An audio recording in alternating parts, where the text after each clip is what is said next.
अस्सलाम वालेकुम एवरीवन। अभी मैंने एक क्लिप देखा जिसमें फ़िज़ा अली आपा ने हम सब के लिए, मेरे लिए, निदा के लिए, नादिया के लिए, मुबशिर लुकमान के लिए, इरशाद भट्टी साहब के लिए सारे जद में आए हैं। पहले तो उन्होंने खूब तैयार होकर बड़ा ग्लैमर डॉल बन के जो है ना पहले तमीद बांधी, उसके बाद कहा कि ये पुरानी क्लिप है, ये है, वो है।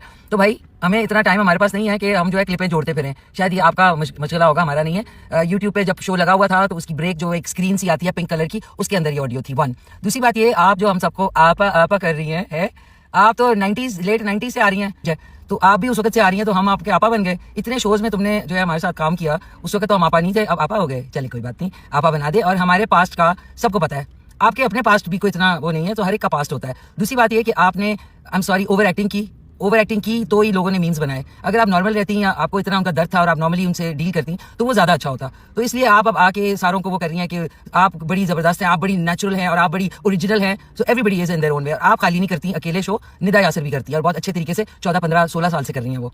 सो इसलिए सारा credit, don't try to become a goody girl you know और वुमन, और दूसरों को आप कह रही हैं कि वो ये पिंक स्क्रीन के ऊपर थी। अगर वो पिछले साल की ऑडियो थी तो वो इस शो में कहां से आ गई? और मेरे पास इतना टाइम कि मैं आपके 50,000 शोज देख के उसमें अंदर से ऑडियो निकालूं? प्लीज, ये आप करती होंगी, ये मेरी आदत नहीं। मैं शो देख रही थी, बीच में क्लिप आया तो मैंने कहा हर कोई समझेगा, तो प्लीज आप जो है ना सोच समझ के बात किया करें। इतनी जो लंबी आपने तमीद बांधी है, और आपको सिर्फ दर्द नहीं है, पूरे पाकिस्तान की औरतों का, हमें भी है। मैं पूरा साल हर एक के लिए जो है, जो भी चाहे बच्चों के साथ होता है, चाहे औरतों के साथ होता है, चाहे कुछ भी होता है, मैं उस पर बनाती हूँ। आप बनाती हैं? आप कभी किसी सोने वाले को लाके उसका सोना झूठा करा रही है, तो ज़ाहिर इस तरह की वीडियोस तो वायरल होती है ना, कि कभी किसी उसको बुला रही है, कभी वो मौलवी साहब को बुला रही है, वो जो आपके पॉडकास्ट करती है, तो जाहिर है ना हम तो पॉडकास्ट नहीं करते। और अकेली आप नहीं करती अकेली शो, मैं भी करती हूँ। पिछले 14 साल से मैं कर रही हूँ मॉर्निंग शो, और निदा यासर पिछले 16 साल से अकेले कर रहे हैं। हमारे साथ कोई पलटन नहीं होती है। तो इसलिए सारा क्रेडिट और सारी दुनिया का दर्द न रखा करें, दूसरे भी रखते हैं। You are pretty self-obsessed by, I don't know what.